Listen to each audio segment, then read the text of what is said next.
क्या क्या छुपाओगे पाक। नमस्कार, मैं आपके साथ रोहित रंजन। सवाल बहुत सीधा और बहुत सटीक है कि पाकिस्तान कब तक अपने कारनामों पे पर्दा डालने की यूं ही कोशिशें करता रहेगा। कब तक आखिर ये उसकी कोशिश होगी कि भारत को किस तरह से परेशान किया जाए, जबकि उसको पता है कि जब जब वो ये चाहत रखता है तब तक परेशान सबसे ज्यादा वो भी होता है। आतंक का गढ़, आतंक का पनाहगार, या फिर कह लीजिए आतंकियों का साथी, तमाम तरह के आरोप उसके ऊपर। उसके बावजूद भी जब हमारे गृह मंत्री पाकिस्तान पहुंचते हैं तो वहां भी कोशिश अलग होती है, राग अलग होती है। और उसके बाद फिर से कश्मीर आलाप आलाप आ जाता है और वहां पे यह कहा जाता है कि कश्मीर दरअसल भारत का अंदरूनी मामला नहीं है। खैर, यहां तक तो सब ठीक थी बातें, लेकिन इसके आगे बढ़िए उसके बाद किस तरह से कोशिश की जाती है कि गृह मंत्री है भारत के, अगर वहां कुछ बोले, आतंकवाद के मुद्दे को लेकर पाकिस्तान की खिंचाई करे या फिर उसे सबक सिखाने की बात करें, तो भी खामोश कर दिया जाए और मीडिया में खबरें ना आए तो ब्लैकआउट कर दिया जाता है, यानी प्रतिबंधित कर दिया जाता है उनके भाषण को ब्रॉडकास्ट करने से। सोचिए, ये तो है पाकिस्तान और ये है उसकी फितरत, ये है उसकी रणनीति, ये है उसकी कार्यशैली। और इसलिए पूछ रहे हैं हम कि कब तक और क्या क्या छिपाओगे पाक।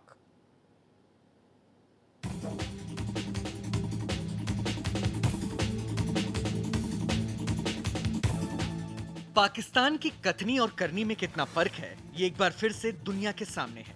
आतंकी बुरहान बानी को शहीद कहने वाले पाकिस्तान के नापाक इरादे एक बार फिर से जाहिर हो चुके हैं। सार्क देशों के सम्मेलन में हिस्सा लेने पाकिस्तान पहुंचे भारत के गृह मंत्री राजनाथ सिंह ने अपने कड़े अंदाज से उनके ही देश में उनको खूब खरी खोटी सुनाई। तमाम विरोध के बावजूद कड़ी सुरक्षा के बीच सार्क सम्मेलन में गृह मंत्री राजनाथ सिंह ने पाक पीएम नवाज शरीफ की मौजूदगी में ये कहा कि किसी आतंकी को शहीद कहकर प्रशंसा करना गलत है। यही नहीं, आतंकवाद के मुद्दे पर राजनाथ सिंह ने भी कहा कि आतंकियों की मदद करने वाले देशों पर सख्त कार्रवाई होनी चाहिए। राजनाथ के तेवर तो तल्ख थे, लेकिन पाकिस्तान की नीयत बार बार दिख रही थी। तभी तो पाक पीएम नवाज शरीफ ने कश्मीर का राग अलापते हुए कश्मीर की समस्या भारत का अंदरूनी मामला नहीं होने की बात तक कह दी। गृह मंत्री राजनाथ सिंह के आतंक पर कड़े रुख से बौखलाए पाकिस्तान ने राजनाथ सिंह के भाषण की मीडिया कवरेज पर रोक लगा दिया था। यही नहीं, भारतीय मीडिया को भी कई कार्यक्रमों से दूर रखा गया। इतना ही नहीं, दोनों देशों के रिश्तों की तानातानी भी साफ दिखी जब गृह मंत्री राजनाथ सिंह और पाक गृह मंत्री निसार अली दोनों एक कार्यक्रम में मौजूद तो थे, लेकिन आपसी मुलाकात नहीं हुई। खैर, सार्क सम्मेलन के बहाने ही सही, लेकिन पाकिस्तान की असलियत एक बार फिर से सामने आ ही गई। सच तो यह भी है कि पाकिस्तान कितनी भी कोशिश कर ले, लेकिन कितनी सच्चाइयों पर पर्दा डाल पाएगा, ये बड़ा सवाल है। Bureau report, national voice. तो चलिए देखिए, सवाल बहुत सिंपल सा है कि आप किस भी हथकंडे को अपना लीजिए, लेकिन जो आपकी असली पहचान है उसे कब तक छिपा पाएंगे। और दुनिया जानती है, दुनिया आपकी फितरत को पहचानती है, और उसके बाद भी आप ऐसे हथकंडे अपनाते हैं। खैर, सीधा एक्सपर्ट्स के पास चलते हैं और समझते हैं कि पाकिस्तान की इस रणनीति के पीछे क्या कुछ मकसद है और क्या क्या छिपा सकता है पाक। मिलिए सबसे पहले दानवीर सिंह से, कर्नल दानवीर सिंह से। रक्षा विशेषज्ञ हैं हमारे साथ, रिटायर्ड कर्नल दानवीर सिंह। और साथ में हमारे थोड़ी देर में और भी मेहमान जुड़ेंगे। के शुक्ला बीजेपी से होंगे, ओंकार नाथ भी हमारे साथ कांग्रेस से होंगे। लेकिन दानवीर जी, आपका बहुत बहुत स्वागत। सबसे पहले तो चलिए चर्चा की मैं शुरुआत करूं सबसे पहले इसी सवाल के साथ। सर, पाकिस्तान की ये रणनीति या फिर पाकिस्तान की ये स्ट्रैटेजी को तो अगर हटा दीजिए, जो वो अपने आप को प्रेजेंट कर रहा है, ये क्या है? देखिए, आज के जो वाक़या हुआ है, इसको आप इस तरीके से देखिए कि शायद मेरे ख्याल से पहली बार हुआ होगा कि हिंदुस्तान से कोई मंत्री पाकिस्तान में गया और उसने इतनी प्रिसाइज बात करी, इतनी दो टूक बात करी, पाकिस्तान की सरजमी में जाकर पाकिस्तान के हुक्मरानों के सामने, दुनिया के सामने उसने वो सब रखा जो शायद आज से पहले कभी किसी ने रखा भी नहीं था, इस क्लियर कट अंदाज में। और अगर मैं लोगों से बात कर रहा था तो वो ये भी कह रहे थे, कई लोग तो कह रहे थे कि ये नए ज़माने के पटेल हैं। बहरहाल, ये तो दूसरी चीज़ है। दूसरी जो एक और जो इम्पोर्टेंट चीज़ हुई है, क्योंकि राजनाथ सिंह वहाँ गए और लोगों को ऐसा अंदाज़ा था कि शायद ये इस प्रकार की बात करेंगे, उन्होंने मीडिया को बैन कर दिया इनके स्पीच को कवर करने से। इससे दो जो बात निकल के आई, उससे ये निकल के आई कि पाकिस्तान अपने आप को इतना वल्नरेबल समझ रहा है, इतना वल्नरेबल महसूस कर रहा था इंडियन होम मिनिस्टर की वजह से, वो एक क्लियरिटी आई। दूसरी चीज़ जो इमर्ज होके आती है इसमें कि उनको मीडिया को बैन किया गया और उनके उसको कवर नहीं किया गया, कहीं ना कहीं पाकिस्तान में ये भी अंदेशा था कि हिंदुस्तान का होम मिनिस्टर हमारी सरजमीन पे आकर और हमें ऐसी बातें सुनाएगा तो कहीं कहीं लॉ एंड ऑर्डर इशू ना बन जाए उस मुल्क में। क्योंकि आपका ध्यान में लेके जाऊंगा हाफिज सईद की ओर, जब उन्होंने पीछे वाघा बॉर्डर से लाहौर तक की एक यात्रा करी थी, उसमें उन्होंने चेतावनी दी थी कि हिंदुस्तान के होम मिनिस्टर जो हैं पाकिस्तान पे ना आए। उन्होंने कश्मीरियों के हक में आवाज़ उठाने की कोशिश करी थी। ये सब कार्रवाई जब हुई थी तो कहीं ना कहीं एक और वनरेबल एस्पेक्ट जो पाकिस्तान का उभर के आया कि उसकी जो आंतरिक स्थिति है वो इतनी डामाडोल है, इतनी फ्रेजाइल है कि उसको राजनाथ सिंह का स्पीच जो है उसको ब्लैकआउट करना पड़ा। तो मतलब आप ये मानते हैं कि इम्पैक्ट ज्यादा और बड़ा था? और जो ये दूसरी बात करी थी मैंने, जो तीसरी बात जो है, जो कि रीजनल लेवल के ऊपर इंडिया का एक लीडरशिप रोल है। इंडिया ने लीडरशिप रोल को बखूबी समझा है और वो उसका निर्वाह भी कर रहा है। हमारे होम मिनिस्टर, हिंदुस्तान का होम मिनिस्टर वहाँ पे गया। कई लोग ये भी कहते हैं कि क्यों गए। एक चैनल पे बैठा था, वहाँ पे एक सज्जन कह रहे थे कि बांग्लादेश का होम मिनिस्टर नहीं गया तो आप क्यों गए। तो हमारा होम मिनिस्टर जो है, एक हिंदुस्तान का होम मिनिस्टर, एक रीजनल पावर का होम मिनिस्टर है, वो दूसरे मुल्कों की लीडरशिप थोड़ी एक्सेप्ट करेगा। वो खुद लीडरशिप का एक प्रमाण प्रस्तुत करेगा, लीडरशिप में पहल करेगा, और उसी तहत उसने पहल करी और एक पूरे खित्ते में एक आवाज़ जो है एक बुलंद करी कि देखिए इनफ इज इनफ, पाकिस्तान को अभी रुकना चाहिए। हिंदुस्तान की बात का समर्थन अफगानिस्तान के होम मिनिस्टर ने भी किया। आज ही का दिन है जबकि यूनाइटेड स्टेट्स ने $300 मिलियन की जो मदद जो पाकिस्तान को दिया करता था उस पर रोक लगाई। बान की मून ने पाकिस्तान के सरताज अजीज़ का जो लेटर जो बान की मून को लिखा था कि भाई हिंदुस्तान के कश्मीर में बहुत समस्या है और उसमें दखल दिया जाए, तो बान की मून ने उसी लेटर के जवाब में बोला है कि ये अंदरूनी मामला है हिंदुस्तान का। फिर भी नवाज शरीफ ये बोल गए, अपनी शराफत नहीं दिखाई उन्होंने, बोल गए कश्मीर का मसला भारत का वो उसकी प्रॉब्लम है। अगर कश्मीर आप हल कर दें, लोग मजाक में ये भी कहते हैं स्ट्रेटेजिक एक्सपर्ट्स की, फर्ज करो कि कश्मीर पाकिस्तान को दे दिया जाए तो जिस दिन पाकिस्तान को कश्मीर मिल जाएगा पाकिस्तान टूट जाएगा। तो पाकिस्तान जब तक ये कश्मीर का मुद्दा ज्वलंत रहेगा, पाकिस्तान किसी ना किसी तरीके से कायम रहेगा जिस भी हालात और शेप में है। तो उसकी एक बहुत ही सर्वाइवल की मजबूरी है। कर्नल साहब, मैं ओवरऑल एक सिनेरियो समझना चाहूंगा आपसे, क्योंकि उसके बाद फिर और मेहमान भी हमारे साथ जुड़ रहे हैं तो उनके पास चलूंगा। ये बताइए कि जो बॉडी लैंग्वेज देखने को मिली, या फिर जो हम रिपोर्ट्स में भी देखे, फिर हमारे कैमरे में जो तस्वीरें भी आई गृह मंत्री की बॉडी लैंग्वेज, और वहाँ पे जिस हिसाब से उन्होंने अपने आप को रिप्रेजेंट किया, वो क्या लगता है ओवरऑल पाकिस्तान में घुसकर उनके गिरबां को पकड़कर समझाने वाली तस्वीर तो पेश करती हुई? देखिए, सबसे इम्पॉर्टेंट जो बॉडी लैंग्वेज जो उनकी समझ में आई जब वो एयरक्राफ्ट से उतरे, जिस कॉन्फिडेंस के साथ हिंदुस्तान का गृह मंत्री वहाँ चल रहा था, वो कहीं ना कहीं हिंदुस्तान की ताकत को दर्शा रहा था। ये जो बॉडी लैंग्वेज है ये देश की ताकत की वजह से आती है। इस देश की ताकत में आवाम है, इस देश की ताकत में हमारे डेमोक्रेटिक इंस्टीट्यूशंस हैं, इस देश की ताकत में हमारी पॉलिटिकल पार्टीज़ हैं, इस देश की ताकत में और अन्य इंस्टीट्यूशंस हैं जो कि मुल्क के प्रधानमंत्री, विदेश मंत्री और जो भी कोई मंत्री विदेश में जाता है उसको एक मजबूती देती है, उसको स्ट्रेंथ देती है। और उसी का नतीजा है कि वो जिस प्रकार से अपना सीना तान के और अपना मुंह ऊपर करके और नज़रों से नज़रें मिलाते हुए और बिल्कुल कॉन्फिडेंट वॉक से जिस प्रकार से वो गए और जिस प्रकार से लोगों से बातचीत करी, मुलाकात करी, और जो आज निकल के आ रहा है कि जिस प्रकार से उन्होंने वो स्पीच दिया, ये बहुत ही काबिल तारीफ है और हिंदुस्तान के लिए गर्व का दिन है। और भी मेहमान जुड़ चुके हैं, उन मेहमानों सबसे पहले एक बार फिर से मिल लेते हैं। के शुक्ला बीजेपी की तरफ से, ओंकार नाथ कांग्रेस की तरफ से। के शुक्ला के पास में चल रहा हूँ। शुक्ला साहब, बीजेपी अब इस पॉइंट को कैसे सामने रखेगी कि पाकिस्तान की जो हरकतें हैं, पाकिस्तान का जो मंसूबा है, वो तो छिपा नहीं। आप ये सोचिए कि गृह मंत्री देश के जाते हैं और चैनलों को ब्लैकआउट किया जाता है, ब्रॉडकास्ट नहीं करना है उनके स्पीच को। अब ऐसे में रिश्ते को सुधारने की बातें और उम्मीद अगर जताई जाए तो विपक्षी आपसे सवाल क्यों ना पूछें? देखिए रोहित रंजन जी, भारत के गृह मंत्री ने पाकिस्तान में जाकर जो सिंह गर्जना की है, उससे अगर आप पाकिस्तान के गृह मंत्री की प्रेस देखे हों आज, तो वो बड़े बुझे से और बहुत ही अपने आप को हतोत्साहित पा रहे थे। जबकि राजनाथ सिंह जी की अगर बॉडी लैंग्वेज आप देखिए जब वो भारत की सेवा में आए हैं और पाकिस्तान से चले, तो उनकी चाल में, हाव और भाव में एक विजेता का भाव है। विश्व के रंगमंच पर विश्व की सभी शक्तियों के सामने राजनाथ जी ने जो सिंह गर्जना पाकिस्तान में की, उसकी गूंज पूरे विश्व में सुनाई पड़ेगी। और पाकिस्तान को उन्होंने नंगा कर दिया।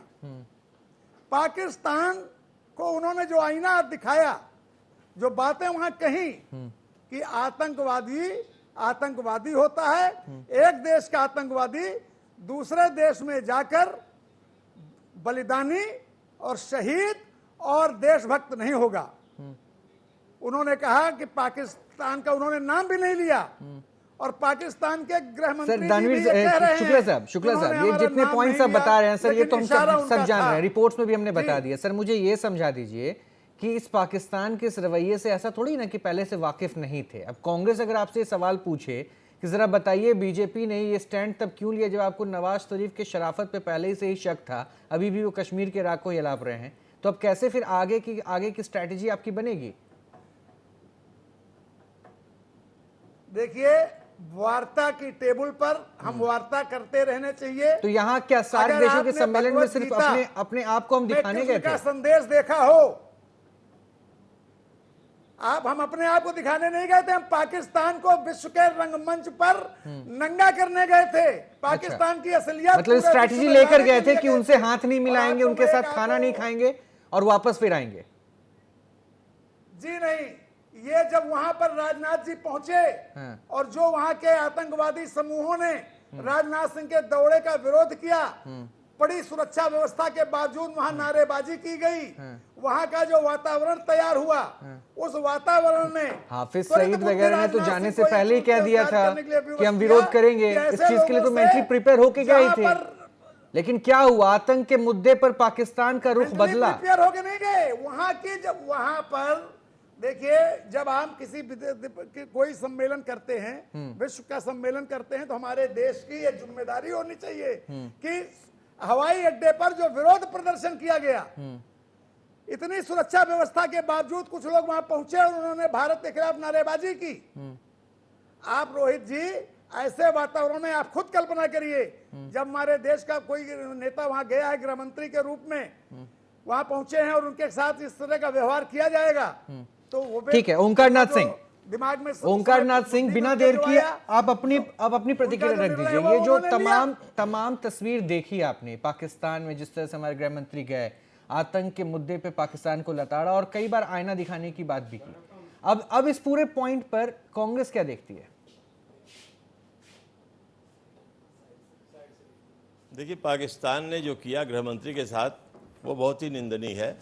और किसी भी देश में अगर कोई प्रोग्राम हो रहा होता है, एक सम्मेलन है जिसका होस्ट पाकिस्तान था, तो ये पाकिस्तान की जिम्मेदारी थी कि वहाँ जितने भी अतिथि गए थे सबका सम्मान करें और सबकी बातों को रंगमंच पर रहने दें, और उस मंच पे रहने पर जो बात करनी है वो कायदे से करें और अपनी अपनी बात सब लोग कहें। उसके बाद जो भी निर्णय हो, जो भी उसका निकले रिजल्ट, उसको बाद में आदमी अपने हिसाब से देखता है। लेकिन मुझे ये आश्चर्य हो रहा है कि प्रधानमंत्री इतनी बार विदेश नीति में फेल क्यों हो रहे हैं। बिना बताए हुए वो जाते हैं पाकिस्तान, उनके जन्मदिन पर उनको बधाई देते हैं और गृह मंत्री बिना खाना खाए चले आते हैं। ये क्या है? ये कौन सा तालमेल है? क्या वहाँ हाई कमिश्नर किस लिए बैठे हुए हैं? क्या उनको नहीं मालूम था कि ये सारी घटनाएं हो रही हैं? आप ही ने बताया कि हाफिज सईद जो हैं वो पहले से ही कह रहे थे आतंकवादी संगठन कि हम उनका विरोध करेंगे, और इस विरोध के बावजूद भी वो वहाँ गए।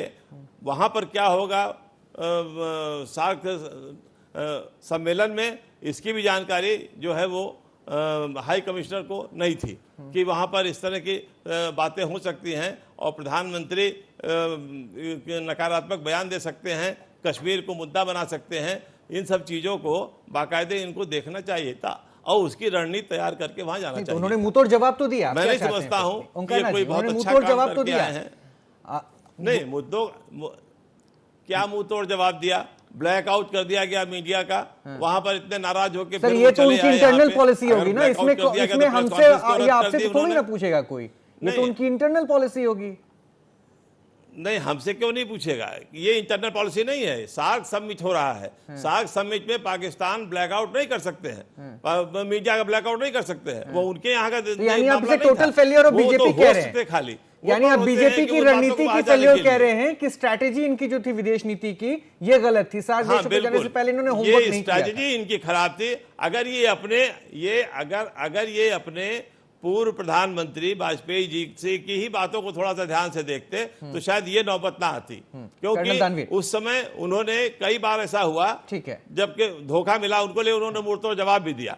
तो इनको कम से कम ये देखना चाहिए था कि हमें वहां पर किस तरह की रणनीति अपनानी है जिससे कि देश का सम्मान बचा रहे और देश जो है करारा जवाब दे। ये रणनीति पूरी तरीके से समझ नहीं पाई जो आरोप कांग्रेस की तरफ से लग रहा है, या फिर ये बार बार कहा जाए कि फॉरेन पॉलिसीज पर जो है क्वेश्चन मार्क उठ रहा है नरेंद्र मोदी की और उनकी पूरी टीम के ऊपर? देखिए, ये इनकी राजनीतिक मजबूरियां हैं कि इस प्रकार की बात करें, इनके पॉइंट वो इनके कंपल्शंस हैं। लेकिन अगर हम इसको नेशनल पॉइंट ऑफ व्यू से देखें, आप इसको डिप्लोमेसी पॉइंट ऑफ व्यू से देखें, तो हिंदुस्तान ने पूरी दुनिया को ये बताया है कि पाकिस्तान हमको बार बार तंग करता है, लेकिन हम एक फ्लेक्सिबल रिसेप्टिव कंट्री हैं और हम कोई ना कोई हल तलाशने का रास्ता जरूर ढूंढेंगे, हम ढूंढते रहेंगे। चाहे वो स्वेरिंग इन सेरेमनी में नवाज शरीफ को बुलाने की बात हो, चाहे काबुल से लौटते हुए लाहौर में नवाज शरीफ को मुबारकबाद देने की बात हो, चाहे प्रिंसिपल सेक्रेटरी फॉरेन सेक्रेटरी का लाहौर में जाने की बात हो, चाहे राजनाथ सिंह के सार्क सम्मेलन में जाके जो एड्रेस किया उसकी बात हो। ये एक बहुत इंपॉर्टेंट है। दुनिया ने इस चीज को समझा है, दुनिया ने इस चीज की तस्दीक की है और हिंदुस्तान को अप्रिशिएट किया है कि हिंदुस्तान जो है दरवाजे बंद करके नहीं बैठा, उसने दरवाजे खोल के रखे हैं। लाइन ऑफ कंट्रोल पे जिस प्रकार से जवाब देना चाहिए उस प्रकार से जवाब दिया जा रहा है। ब्लैकआउट किया गया, फिर वो क्या था? फिर जो ब्लैकआउट किया गया ये पाकिस्तान की समस्या है, उससे पाकिस्तान और एक्सपोज हो रहा है। देखिए, वो पाकिस्तान जब ये ब्लैकआउट कर रहा है तो पाकिस्तान खुद एक्सपोज हो रहा है। दानवीर जी, यहाँ एक बात कहना चाहूंगा। जी दानवीर जी, एक बात कहना चाहूंगा यहाँ पे। जी बोलिए सर। जो आप कह रहे हैं कि ये पाकिस्तान की समस्या है, मेरा सिर्फ ये कहना है कि राजनाथ सिंह जी वहां गए, उन्होंने जो भी किया, अगर आप कहते हैं ठीक किया उन्होंने, मैं मान लेता हूं इसको, लेकिन इनको कम से कम इतना तो ध्यान देना चाहिए था कि हम जब वहां जा रहे हैं तो किसी रणनीति के तहत जाएं वहां पे, और अगर उस रणनीति के तहत जाते तो शायद ये ना होता। दुनिया क्या दिखा रहे हैं, दुनिया क्या जान नहीं रही है कि नवाज शरीफ जो हैं, he is working under the direction of army and terrorist. देखिए, एक इससे बहुत ही दोनों के डायरेक्शन पे ही का काम कर रहे हैं, उनका अपना कुछ भी नहीं है राजनाथ, और इसको हमको जवाब उसी तरह से देना चाहिए जो जी उसी तरह देना चाहिए ताकि हम उनको सबक सिखा सकें। जी हाँ, उसी पे मैं आ रहा हूं। जो इन्होंने जो बीजेपी के जो प्रवक्ता थे, उन्होंने जो पूरी भाषण का जो समराइज किया उसमें, और आप दोनों के दोनों एक बहुत इंपॉर्टेंट चीज को मिस कर रहे हैं। इस पूरे भाषण के अंदर जो सबसे बड़ी बात जो राजनाथ सिंह ना बोलूं मैं, हिंदुस्तान का होम मिनिस्टर बोलूं मैं तो वो ज्यादा बेहतर रहेगा। हिंदुस्तान के होम मिनिस्टर ने एक वो बात करी इंटरनेशनल फोरम पे, इंटरनेशनल मंच पे, जो आज तक किसी भी हिंदुस्तानी नेता ने नहीं करी। और वो क्या बोला उसने कि आतंकवादियों पे कार्रवाई होनी चाहिए और जो मुल्क उनका समर्थन करते हैं, उनको पालते हैं, उनके ऊपर भी कार्रवाई होनी चाहिए। ये डायरेक्ट इंडिकेशन पाकिस्तान के ऊपर था, और उनकी जो भाषा थी, उनका जो हाव भाव था, वो बिल्कुल संकेत कर रहा था कि ये पाकिस्तान की बात है। पाकिस्तान एक ऐसा मुल्क है इस खित्ते में जिससे ईरान परेशान है, बांग्लादेश परेशान है, अफगानिस्तान परेशान है, हिंदुस्तान परेशान है, और चाइना के जिंगजियांग प्रोविंस के अंदर जो आतंकवाद की घटना होती है उसकी भी जड़ें पाकिस्तान में ही है। वो बात और है कि स्ट्रेटेजिक रीजन से चाइना उसको नजरअंदाज कर देता है। तो जो हिंदुस्तान के होम मिनिस्टर ने जो वहां जाके बात कही है, ये शायद आज से पहले कभी किसी ने नहीं कही। तो नहीं, फिर बार बार कांग्रेस ये आरोप क्यों लगा रही है कि आपने पूरी होमवर्क नहीं करके, तैयारी नहीं की थी, इस वजह से जो है आपको ऐसे बॉडी लैंग्वेज के साथ आगे बढ़ना पड़ा? ये तो कांग्रेस जवाब दे, इसके बारे में मैं क्या बोल सकता हूँ। सर बहुत पॉजिटिवली ओंकार नाथ जी ये कह रहे हैं कि अगर ये सारे पॉइंट्स अगर देखे जाएं रोहित तो जी- स्ट्रेट अवे एक सेकंड सर, शुक्ला साहब मैं आ रहा हूं, स्ट्रेट अवे बीजेपी की बात छोड़ दीजिए, देश की बात अगर की जाए तो हमारे होम मिनिस्टर ने ये कहा जा रहा है कि जो काम किया उसे अप्रिशिएट किया जाना चाहिए, जिस हिसाब से उन्हें प्रेजेंट किया। तो सर शिकायत और दिक्कतें कहां दिख गई?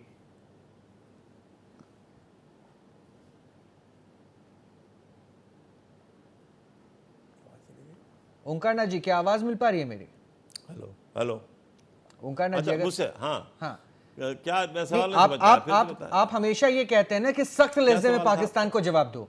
अगर घर में घुसकर इस सख्ती के साथ जवाब दिया तो शायद इसको प्रेस करना चाहिए। नहीं, ये जवाब नहीं हुआ। देखिए आप अपनी बात कह रहे हैं, आपने एक पाकिस्तान को बात नहीं की है, और पाकिस्तान के घर में घुस कोई बात आपने नहीं की है। आपने सार्क सम्मेलन में ये बात की है, और वहां पर अगर कोई बात आप कह रहे हैं तो आप पाकिस्तान से डर के नहीं कहेंगे, आप हर हालत में उनको वही बात कहेंगे जो आपको कहनी है। तो ये कोई बहुत बड़ी बात उन्होंने नहीं कह दी, जो भारत का स्टैंड था वो उन्होंने वहां पे कहा। तो ये मैं नहीं कह रहा हूं, मैं ये कह रहा हूं जिस तरह का अपमान पाकिस्तान ने किया उसको उसका क्या है। आप देखिए ये पाकिस्तान के लोग जाते हैं, अमेरिका में भी कर रहे हैं, दुनिया जान रही है कि वहाँ टेररिस्ट रह रहे हैं, ये आप सही कह रहे जितना हैं। टेररिज्म हो रहा है वो सारी वहाँ चीज हो रही है। हाँ, वो सारी चीजें हो रही हैं, तो फिर वो ये ड्रामा करने की क्या जरूरत है? हम नहीं, क्यों पाकिस्तान से बार-बार बात करते हैं? अपमान सिर्फ एक ही चीज में हुआ कि उन्होंने उनका जो भाषण था उसका ब्लैकआउट किया, भारतीय मीडिया को भी दूर रखा, हाँ, उनको भी एंट्री नहीं दी। हाँ, मेरे ख्याल से बस ये एक चीज है जिसके ऊपर हिंदुस्तान को शायद अभी आने वाले समय में शायद जरूर कोई ना कोई के शुक्ला इसके ऊपर जवाब देगा। के शुक्ला बहुत पॉइंट वाली बात यहाँ पे हुई है, और जो रोहित कांग्रेस जी- ने कहा इसमें कोई रोहित छीटा कशी जी- आरोप नहीं है, स्ट्रेट अवे उन्होंने भी सवाल यही किया, अपमान जो किया गया उसका जवाब कौन देगा? मैं बिल्कुल आरोप नहीं लगा रहा हूँ, बिल्कुल मैं आरोप नहीं लगा रहा हूँ। मैं आपसे एक निवेदन करना चाहूंगा जी बोलिए सर। और अपने कांग्रेस के मित्र ओंकार जी से निवेदन करना चाहूंगा कि पाकिस्तान के मसले पर भारत ने, और अभी हमारे दानवीर सिंह जी जो रक्षा विशेषज्ञ के रूप में बैठे हैं, और मैं आज कई चैनलों पे ये बहस देखा, जितने भी रक्षा विशेषज्ञ आए हैं उन्होंने राजनाथ सिंह के इस कदम की भूरी भूरी प्रशंसा की है। दानवीर जी भी जितने कर रहे हैं। रक्षा विशेषज्ञों को मैं सुन पाया हूं आज, हाँ। सबने तारीफ प्रशंसा की, और राजनाथ सिंह के सारे जिस तरह के उन्होंने वहां पे अपना पक्ष रखा उसकी भी प्रशंसा की। पाकिस्तान ने यदि उनको ब्लैकआउट किया, पाकिस्तान ने यदि उनका वहां अपमान किया, तो ये पाकिस्तान के अतिथि सत्कार का तरीका है जो वो करते होंगे। इससे उनकी बदनामी हुई है, राजनाथ सिंह की बदनामी नहीं हुई। मैं एक याद आपको और दिलाना चाहूंगा, मुझे वो देश याद नहीं है, लेकिन एक सम्मेलन ऐसा ही कहीं बाहर हुआ था। अटल जी देश के प्रधानमंत्री थे, नवाज शरीफ उस समय भी राष्ट्रपति थे, वहां पर आए थे, एक ही मंच पर वो लोग थे, भाषण हुआ, अटल जी ने अपने भाषण के बाद नवाज शरीफ का भाषण भी हुआ, पहले अटल जी बैठे, अटल जी ने वहां भी हाथ नहीं मिलाया था। क्यों? हमारे जब दिल नहीं मिल रहे हैं तो हाथ मिलाने का दिखावा और शिष्टाचार, जब आप किसी को बुला रहे हैं और उसका अपमान कर रहे हैं, वहां नारेबाजी करा रहे हैं, तो मेरे ख्याल से सारे रक्षा विशेषज्ञों ने आज जितने भी टीवी चैनल पे बहसें हुई हैं जिनमें मैं देख पाया हूं, उनमें सब ने राजनाथ सिंह के इस कार्य की प्रशंसा की है। नहीं दूसरी सर, क्या बात सिर्फ मैं तारीफ ही सुनी अपने जाए? ओंकार जी से कहना क्या चाहूंगा, तारीफ ही सुनी जाए? कांग्रेस अगर ने- कुछ सवाल खड़ा किया जाए तो एक उसमें गलत क्या है? कांग्रेस आलोचना को- क्यों ना की जाए? आलोचना क्यों ना की जाए? अगर हम अपने को पावर दिखा रहे हैं, देखिए, इम्पैक्ट की सवाल बात हो रही है, आप खड़ा तो करें, इम्पैक्ट लेकिन में यह है सवाल आप कि खड़ा पाकिस्तान करें। को इस मैं बात का एहसास मैं- होना चाहिए था कि आप रोहित ऐसी जी, हरकत नहीं मैं कर एक सवाल सकते हैं। करना- मैं एक संस्मरण और सुना दूं इसी विषय पर। जब अटल जी नेता विपक्ष थे तो वो विदेश में अमेरिका के दौरे पर थे, वहां पर किसी ने उनसे सवाल किया कि भारत और पाकिस्तान को लेकर कांग्रेस की सरकार जो इस तरह से डील कर रही है उस पर आप क्या कहना चाहते हैं? कर्नल उन्होंने दानवीर, कहा, मैं कर्नल विदेशी दानवीर। धरती पर बैठकर ठीक है सर, या ठीक है पाकिस्तान सर। और भारत के संबंधों की तुलना हम बाहर नहीं कर सकते। हम आपस में 105 हैं और बाहर घर के लिए भले हम 100 और 5 क्यों ना हो। ठीक है सर, तो कर्नल हमें अगर दानवीर। विदेश ठीक नीति है, पर ठीक कोई है, शुक्ला साहब, कुछ ठीक है, करना कर्नल भी दानवीर। तो हमें अपने देखिए, आपस में बैठक जहां करना चाहिए, तक सदन में राजनाथ करना सिंह का चाहिए। ऐसे किसी इस्लामाबाद चाहते चैनल एयरपोर्ट और कर्नल पाकिस्तान दानवीर में को लोग बोलने बोल रहे हैं। दीजिए, शुक्ला वहां साहब पर सुन हमें लीजिए, अपनी के शुक्ला साहब नीति सुन को लीजिए। हाँ, शुक्रिया शुक्ला साहब। राजनाथ सिंह का इस्लामाबाद एयरपोर्ट पे उतरना, सार्क समिट में जाके अपनी बात को रखना और वापस हिंदुस्तान आना, इस पूरे प्रकरण में कोई हिंदुस्तान का जो होम मिनिस्टर है उसके किसी भी उसमें कोई वो नहीं करी जा सकती, कोई गलती नहीं निकाली जा सकती। लेकिन जब मीडिया का ब्लैकआउट हुआ है, ये आप भी जानते हैं, सब जानते हैं, जब मीडिया किसी प्राइम मिनिस्टर या किसी फॉरेन मिनिस्टर, किसी मिनिस्टर के साथ जाता है, नेशनल मीडिया होता है, उसके लिए आप उस मुल्क के जो सिफारत खाना है वहाँ पे अर्जी देते हैं, वो क्लियर होके आती है, एक्रेडिटेशन होता है, उसके बाद में फिर उनका इक्विपमेंट क्लियर होता है, वो वहाँ पे जाके अपना इक्विपमेंट लगाते हैं, वो पूरी कार्रवाई जो प्रेस की होती है वो पूरी हुई। तो जब ये पूरा सैंक्शन हो गया तो लास्ट मोमेंट पे ये क्या मजबूरी थी कि ये ब्लैकआउट किया?